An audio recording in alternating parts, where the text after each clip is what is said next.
really, really quick. So he ended up going with his nephew around the world. When he went on this trip around the world, this is where it gets really interesting because he started taking these little things from different areas. And that's where Castle Craig comes from. It comes from Scotland. Right. Okay. Right. So there's a village in Scotland called Craig. Oh, that's cool. And that's where Craig comes from. Craig in Scottish means rock. All right. So he gets that. He's in France. He sees this dovecote, which is basically this pigeon house. That's in the original Hubbard Park. It's not there anymore. They got rid of it by 1920. So he took all these little things. And one of the motifs in Europe, the symbol for nature, is the beehive. So he ended up bringing that back to Meriden. And so, in 1898, 1899, he's got a supervisor building these little beehives around the park. And some have, lasted throughout the century. See, it's just so fascinating because you dovetail it with the fact that, bees are pollinators and you have these daffodils and this huge park. And it all just seems like it's by design, but it seems like so much of it is happenstance. And it's just so curious. Like, okay, I traveled around the world. Hey, beehives. That looks pretty cool. Oh, look, daffodils. It's kind of fascinating. But I guess when you kind of look back at it, and obviously you have, but I guess it really doesn't seem like it's all that thoughtful of a plan where you have like, the Olmsted parks and all those kind of things where everything is like so carefully planned. And this is just a little bit more winging it. Well, Olmsted had a part in it. I thought so, but wasn't that just the actual like the what's it called, the water in the middle? What's it called? Mirror Lake. Mirror Lake. Yeah, thank you. No. Olmsted. So as Hubbard's building this, he needed a second opinion, and so he reached out to Frederick Law Olmsted, the one that's from Hartford, who's he lived up in Massachusetts, Brookline. I think. Are you near Brookline?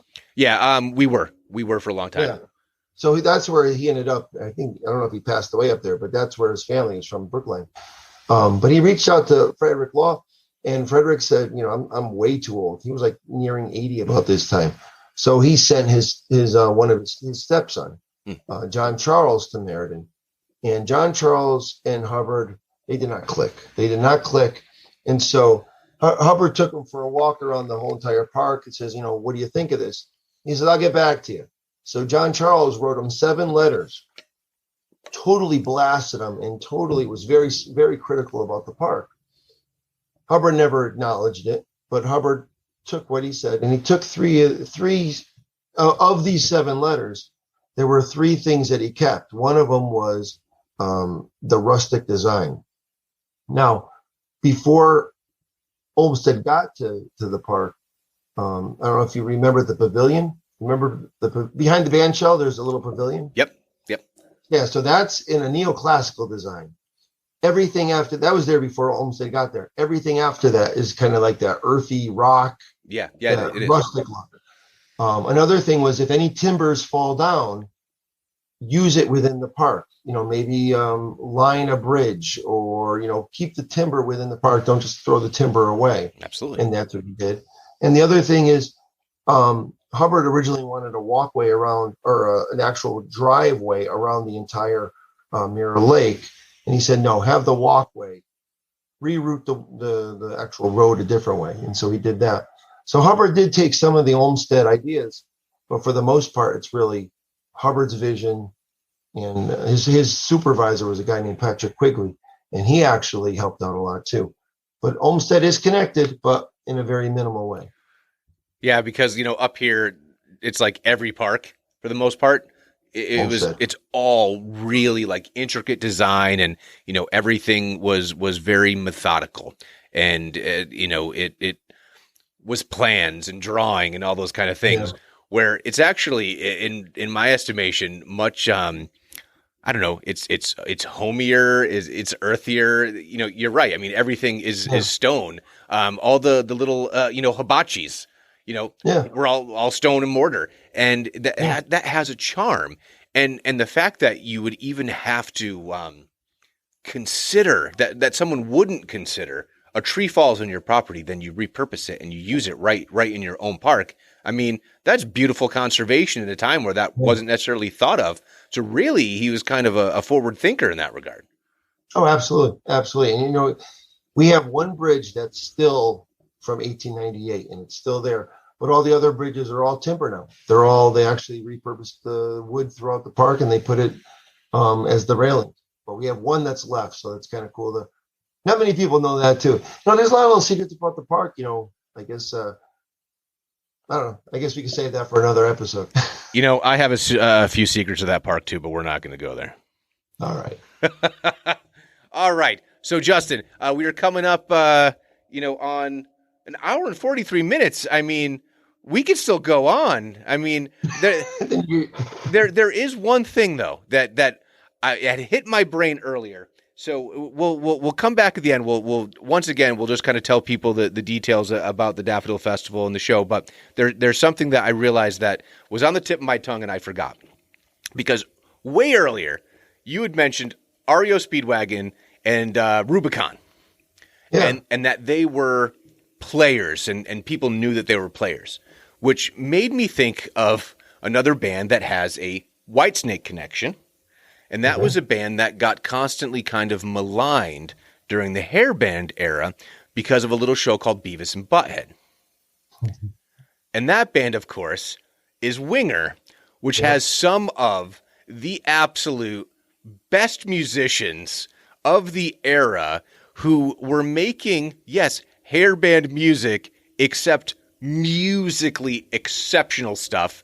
And of course, I mentioned Whitesnake. Reb Beach, guitar player for Winger, has also played with Whitesnake as well. But I mean, you have Alice Cooper's former bass player. The guy's got a golden voice, still does. Rod Morgenstein from the Dixie Dregs. And oh gosh, I'm forgetting the other guy, Paul Taylor, rhythm guitar, keyboards. But what a killer band that that you were one of them. The guys who still enjoyed the era, still enjoyed the music, could then go and just be in awe of this band that's super tight, super technical, and then doing raunchy songs like She's Only 17 or Madeline.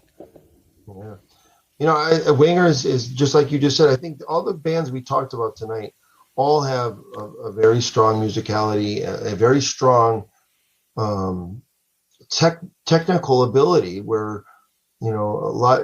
We are also talking about bands that, you know, you're sitting on a computer and you just, you know, pumping it out. In their case, you know, they really played with some of these monster players like Alice Cooper or, you know, some of these Dixie Dregs, you know, I mean, playing with Steve Morse, doing these really, really complicated songs, really amazing stuff. But I think Winger is another one that they're still around. They're still playing. They're still accomplishing things. For example, I don't know if you know this, but Kip Winger just had his first symphony. Yeah, he's a composer. Yeah. Yeah, he composed his first symphony, and it was just debuted in Nashville, I think, last week. I mean, and I heard some of it. It's amazing. You know, that same guy is the same guy who, you know, did Madeline. I mean, Madeline's great in itself, but I mean, it's like Zappa, going back to Zappa, you know, a chameleon, and, you know, you never know what they're going to really pull out for the next, you know, bag of tricks. You know, hey, watch this. You know, let me see. You know, the counterpoint and all the stuff that he's doing in this symphony is just unbelievable. And it's, I mean, there's an interview with Reb too that actually says, you know, that Kip is a genius. I mean, and I remember meeting him and he was cool, but I don't remember him being, you know, immortal. I mean, you know, holier than thou. I mean, but capable of this symphony. I mean, I don't remember him doing that, but it really is pretty amazing. You know, everyone kind of mentioned that, you know, that he never had the rock star vibe, never had airs. It was just like, you know, he's a player. But it also makes sense given that, you know, his background, you know, doing ballet and having an interest in theater, in classical, in, you know, orchestral movements. And it makes perfect sense to me. But in a way, you know, I look back at, you know, I mentioned the Beavis and Butthead. Really what Mike Judge, reason he said he sucked is because the guy can sing, he can play, he can write, he can dance, and he's freaking good looking. It's ridiculous. Just a spoiled man, this Kip Winger, and he's humble on top of it all. Right. I hate that guy. But no, I actually don't hate him. He's phenomenal. So the lessons that we're taking out of this episode: listen to REO Speedwagon, listen to Foreigner,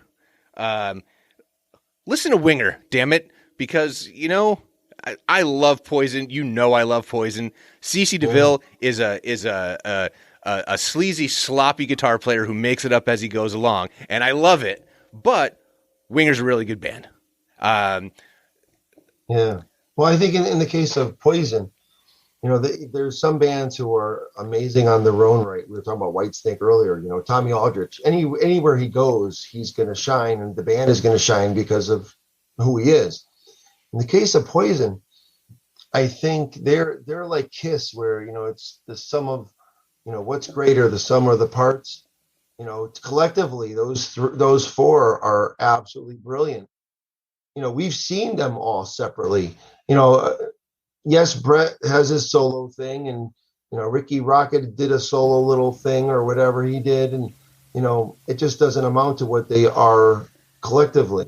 And I think Kiss is the same way. When Kiss, back in the late 70s, when Kiss came out with their solo records, the most unlikely of them all, was the best. Ace Frehley, because Peter Criss had the voice. You would think, and Paul Stanley had this, and Gene had this, but Ace, what did he have? And he had the best one, Rip It Out, New York Groove.